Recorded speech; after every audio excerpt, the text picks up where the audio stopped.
बिस्मिल्लाहिर्रहमानिर्रहीम। अस्सलाम वालेकुम। इंडिया पर अमेरिका ने टैरिफ नहीं लगाया, इंडिया ने बम फोड़ दिया है अपने ऊपर अमेरिका से लड़ाई मोल लेकर। और अमेरिका तो पहले ही मिसाइल मारने के लिए और तबाही करने के लिए तैयार बैठा होता है। सिनेरियो देखिए अब क्या हुआ है। इस वक्त रशिया की जानिब से एक पैगाम गया है इंडिया को और कहा है, ये बड़ा अहम पैगाम है कि रशिया, चाइना और इंडिया ये मिलकर एक अलायंस बना ले तो हम अमरीकी डॉलर को तबाह भी कर सकते हैं और उसके बाद अमरीका की कमर तोड़ सकते हैं। अगर इंडिया हमारा साथ दे देता है तो हम अमरीका को शिकस्त ऐसी देंगे कि उसके बाद सारी ज़िंदगी हमें इनसे ब्लैकमेल नहीं होना पड़ेगा। इस वक्त सूरत हाल ये है कि मोदी की हंगामी मीटिंग जारी है इस वक्त अपने मिनिस्टर्स के साथ, और उस मीटिंग के अंदर फैसला किया जा रहा है कि आया हमने ट्रंप को टैरिफ का जवाब देना है, रशिया से ट्रेड करनी है नहीं करनी। क्योंकि वो ये सोच रहे हैं कि अगर आज हमने अमेरिका की बात मान ली तो ये तो सिर्फ अभी इब्तदा है डोनाल्ड ट्रंप की ब्लैकमेलिंग की, उसके बाद तो वो ब्लैकमेलिंग पर ब्लैकमेलिंग करता जाएगा। ये जो अक्सर औकात मोदी आपको सुनाता है ना, ये सुनते हुए आप यानी हैरान होंगे कि वो अक्सर ये बात करता है कि जी अब न्यूक्लियर से ब्लैकमेल नहीं होंगे। वो असल में जेडी वेंस ने कॉल की थी उसको और कहा था कि न्यूक्लियर हमला होने वाला है। बेशक पाकिस्तान ने नहीं करना था, लेकिन अमेरिका आपको पता है डराता, तो इसीलिए उसने कहा था ये जंग न्यूक्लियर की तरफ जा रही है। ट्रंप ने बार बार कहा कि न्यूक्लियर जंग होने वाली थी, तो इंडिया को उन्होंने ये बात कही कि न्यूक्लियर हमला होने वाला है, लिहाजा आप तैयारी करें। तो वो समझता है कि हमें ब्लैकमेल करते, इसलिए मोदी बार बार कहता है मैं अब न्यूक्लियर ब्लैकमेलिंग में नहीं आऊँगा। अब हुआ क्या है कि रशिया, चाइना और इंडिया, रशिया ने कहा है कि हम मिलकर अमेरिका को तबाह कर सकते हैं। इस वक्त सूरत हाल ये है कि अगर आप एग्री हो जाते हैं तो हम ब्रिक्स की करेंसी को लॉन्च कर देंगे, फिर उसके बाद ऐलान जंग हो जाएगा। फिर चाइना भी ऐलान जंग कर देगा। चाइना पर तो आपको पता है पहले ही टैरिफ लगाने जा रहे हैं, रशिया पर पहले ही ऑलरेडी उसी की वजह से तो लग रहा है, और उसके बाद इंडिया। तो उससे कहा ऐलान जंग है, क्योंकि वो कह रहे हैं कि अब आपने रशिया से कुछ नहीं लेना। वो ये समझते हैं कि अगर चाइना, इंडिया और रशिया एक हो जाते हैं, जो कि बड़ी हैरान कुन बात होगी, क्योंकि इंडिया बिलीव करता है कि चाइना ने पाकिस्तान को इतना वेल ट्रेंड किया है कि वो हमारे साथ जंग में लड़ते हैं, हमारे तैयारे गिरा देते हैं। इस वक्त सूरत हाल ये है कि अब ये नहीं देखा जा रहा है, क्योंकि अमेरिका सारी ज़िंदगी भारत के साथ था। पहली दफ़ा उन्होंने ट्रेड का ऐसा जनाजा निकाला है कि इंडिया की स्टॉक मार्केट इस वक्त क्रैश हो रही है, इन्वेस्टर भाग रहा है।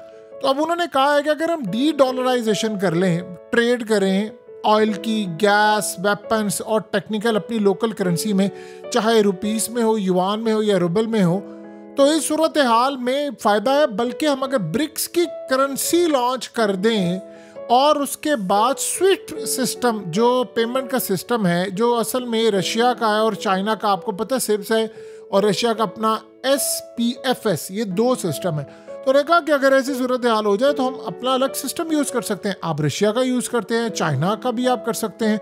तो इस सूरत हाल के अंदर हम अमरीकी डॉलर पर हमारा इन्हिसार नहीं रहेगा। इससे होगा ये कि अमरीका का डॉलर तबाह हो जाएगा, आपको गोल्ड रिजर्व बढ़ाने पड़ेंगे, आपके लिए फ़ायदा होगा, आपके लिए लॉन्ग टर्म फ़ायदा होगा। सो लिहाजा अब ये जो ब्लॉक होगा उसमें ब्राज़ील होगा, ईरान भी आ जाएगा। आज ईरान ने बड़ी मजम्मत की है जो अमेरिका ने किया है, साउथ अफ्रीका आएगा और बहुत सारी कंट्रीज़ आ जाएंगी।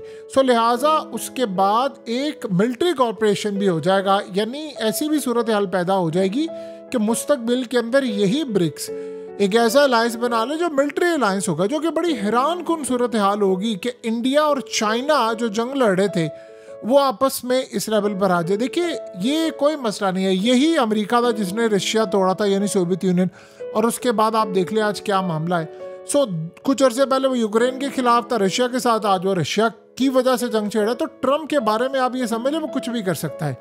सबसे बड़ा मसला ये हुआ है, उन्होंने कहा है कि अगर ये मामला हम कर ले तो हम अमेरिका को तबाह कर सकते हैं। मोदी के लिए बड़ी अहम बात होगी कि वो इतना बड़ा रिस्क कैसे लेगा, क्योंकि देखिए रिस्क लेता है तो फंसता, नहीं लेता तो फंसा। अगर उसने ये रिस्क ले लिया तो सबसे पहले तो आप ये ज़हन में रखिएगा कि ट्रंप ने इंडिया पर जो पाबंदियां लगानी है, यानी इंडिया के बैंक्स पर पाबंदियां लग जाएंगी, उनके ऊपर बड़ी तबाहकुन पाबंदियां होंगी, यानी चाइना पर लगेगी, रशिया पर तो लगेंगी और इनकी कंपनीज पर लगेंगी। और सबसे बढ़कर बात यह है कि ना तो यूएस, यानी मिसाल के तौर पर इस वक्त तकरीबन $110 अरब की तो डिजिटल सर्विस इंडिया देता है अमेरिका को कॉल सेंटर से लेकर तमाम हर चीज़ों की। तो हथियार हो और चीज़ें हो, ये उन तक एक्सेस नहीं हो सकती। और सबसे पहले तो डोनाल्ड ट्रंप पाबंदी लगा देगा कि कोई भी कंपनी इंडिया को प्रोजेक्ट नहीं देगी और अपनी सर्विसेज इंडिया में नहीं देगी। उसके बाद जो तबाही होगी वो आप अच्छी तरह समझ सकते हैं। इसके बाद खाली अभी तो आप ये देखिए ना, 25% टैरिफ है, ये बढ़कर 100% तक चला जाएगा इंडियन प्रोडक्ट्स पर। उसके बाद इंडिया की आईटी, फार्मास्यूटिकल, मैन्युफैक्चरिंग तमाम चीज़ें अमेरिका में जाने से रुक जाएंगी। और पॉसिबिलिटी है कि इंडिया को जो यूएस, जापान, ऑस्ट्रेलिया और इंडिया का क्वाड है उसमें से निकाल दिया जाए, ये भी पॉसिबिलिटी है। और इसके बाद ऐसी सूरत हाल पैदा हो जाए कि इंडिया को एक मुकम्मल तौर पर दुश्मन डिक्लेयर कर दिया जाए। अब इंडिया के लिए बड़ा मसला है कि वो चाइना के साथ, देखिए वो रशिया के साथ यूनाइट हो सकते हैं, लेकिन वो ये समझते हैं कि अभी हम रशिया के साथ है तो हम पर इतनी पाबंदियां लगना शुरू हो गई, एक जंग छिड़ दी है, क्योंकि मोदी को इसको कॉर्नर कर दिया गया है, वो स्टैंड नहीं कर सकता। लेकिन अगर ऐसी सूरत हाल के अंदर उसको लेट से ब्रिक्स से निकाला जाता है, देखिए चाइना ने तो फैसला कर लिया उसने जंग करनी है, ये बात आप ज़हन में रखिएगा। ब्रिक्स के मामला ऐसे हैं कि ये जंग होकर रहनी है, चाहे दुनिया जो मर्जी करती है। अब आप ये सोचें, ये एक किससे कहते हैं कहानी जैसा सिनेरियो होगा कि अगर ये सारे ऐसे खड़े हो जाते हैं। अब उसके बाद इंडिया तो इस वक्त अपसेट है, परेशान है। इस वक्त गवर्नमेंट ने इंडिया की फैसला किया है कि हम सोचें अब हमें नुकसान कितना हो रहा है। उसके बाद देखिए अंबानी पर पाबंदियां लग जानी है, उनके बड़े अच्छे ताल्लुकात है ट्रंप के साथ, उन पर पाबंदी लग जानी है, अडानी पर पाबंदियां लग जानी है, इनकी कंपनीज पर पाबंदियां लग रही हैं। सो इस सारी सूरत हाल के अंदर उन्होंने अमेरिका से बातचीत की। आपको पता है डोनाल्ड ट्रंप ने क्या बात की? उसने कहा मैंने ये सारा कुछ करके फिर भी 1 हफ्ते का टाइम दे रहा हूँ और उसके बाद मैं देखूंगा मैंने पाबंदी लगाने की नहीं। वो ये चाह रहे हैं कि इंडिया सरेंडर कर दे, हमारे आगे मुकम्मल तौर पर सरेंडर कर दे कि जी हम रूस से अपने सारे ताल्लुकात ख़त्म करें। आप ये सोचे, ट्रंप ने ये नहीं कहा कि तुम रूस से ये काम कर रहे हो, फलाना काम कर रहे हो। उसने कहा है कि तुम रूस से हर तरह की तिजारत नहीं करोगे, तेल भी नहीं लोगे, डिफेंस प्रोडक्ट भी नहीं लोगे, S-400 जो बाकी रह गए वो भी नहीं लोगे, यानी मुझसे F-35 ले लो, ये ले लो, वो ले लो, लेकिन कोई सूरत हाल तुम रूस से नहीं लोगे। अब लेट्स से मिसाल के तौर पर देखिए, फिलहाल तो ट्रंप कहीं जाने वाला नहीं है और जो हालात ट्रंप के चल रहे हैं, आने वाले वक्त में आप ये बात अच्छी तरह समझ ले, पॉसिबिलिटी है कि अगली टर्म भी आ जाए, क्योंकि अमेरिका के अंदर वो कानून भी बदल देगा। वो कुछ भी कर सकता है कि 2 दफ़ा का प्रेसिडेंट वो 3-4 दफ़ा ले है और ये पॉलिसी उसकी रहेगी। उसने तो नहीं छोड़ना रशिया को। देखिए अब तो रशिया वॉर में जा रहा है, बहुत बड़ी जंग में जा रहा है यूरोप के साथ, उसने छोड़ना नहीं, क्योंकि अब उसको आपने कॉर्नर कर दिया है। तो जब आपने रशिया को कॉर्नर कर दिया तो आपने इंडिया को भी कॉर्नर कर दिया। तो इंडिया को तो समझ नहीं आ पा रही कि हम खड़ा कैसे कर सकते हैं अपने आप को दोबारा, हम कैसे मैनेज कर सकते हैं, हम अपने आप को कैसे दोबारा उबार सकते हैं। इंडिया के लिए सबसे बड़ा मसला ये है, सीधा सीधा $110 अरब की तो डिजिटल सर्विसेज वो अमेरिका समेत दुनिया भर को दे रहे हैं। तो बताइए सारी सूरत हाल के अंदर वो कहाँ पर स्टैंड करते हैं? यानी वो उनके कॉल सेंटर हैं, उनका डाटा, आईटी से लेकर आर्टिफिशियल इंटेलिजेंस, सब सर्विसेज तो अमेरिका की कंपनीज को, अमेजन, गूगल से लेकर JP मॉर्गन, सबको वो दे रहे हैं। उनके कॉल सेंटर्स इंडिया के अंदर काम करते हैं। तो 70% कॉस्ट बचाने के लिए उनकी बड़ी बड़ी कंपनीज ने सब कुछ आउटसोर्स किया हुआ है। तो इंडिया तो महरूम हो जाएगा, क्योंकि ये हाथ से गया। आप सोचिए $200 अरब आपकी एक्सपोर्ट अगर ख़त्म हो जाए, यानी $110 अरब का ये मामला हो जाए, 80-90 अरब की आप ये एक्सपोर्ट का बेड़ा गर्क हो जाए, तो आप क्या करेंगे? अगर आप पर 100% टैरिफ लग जाता है, आप पर 500% लग जाता है, डिजिटल सर्विसेज पर भी लग जाता है, आप क्या करेंगे? आप किस तरह स्टैंड करेंगे अपने लोगों के साथ? आप कैसे मामलात रखेंगे? ये ही इंडियन रुपीस डॉलर के मुकाबले 200-250 पर पहुंच जाएगा। इंडिया पूरे का पूरा बेड़ा गर्क उसका हो जाएगा, जो सूरत हाल इस वक्त जारी है। मोदी देखिए ट्रंप का नाम नहीं लेना चाहता, वो चाहता है कि बातचीत से किसी तरह मसला हल हो जाए, मामला तय हो जाए, और ट्रंप ये करना नहीं चाह रहा। ये बात बड़ी अच्छी तरह पता है मोदी को कि अगर मैं यहाँ पर झुक गया तो उसके बाद अगला नंबर ये होगा कि आप चाइना से जंग करें। तो यहाँ पर उनको समझ नहीं आ रही हम क्या करेंगे। ये एक मामला उनके लिए बहुत ज़्यादा खतरनाक है।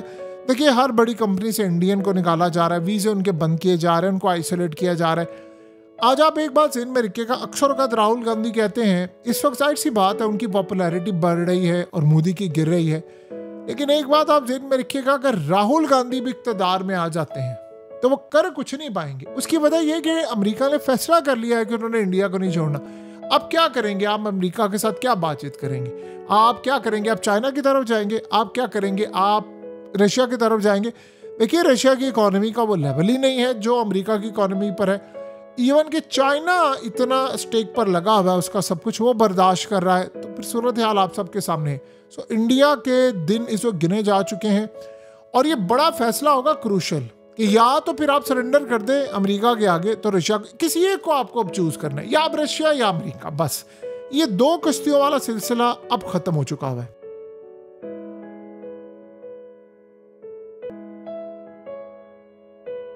हकीकत टीवी को सब्सक्राइब करना मत भूलें, वीडियो को लाइक करें, शेयर करें और कमेंट सेक्शन में अपनी राय का इजहार जरूर करें।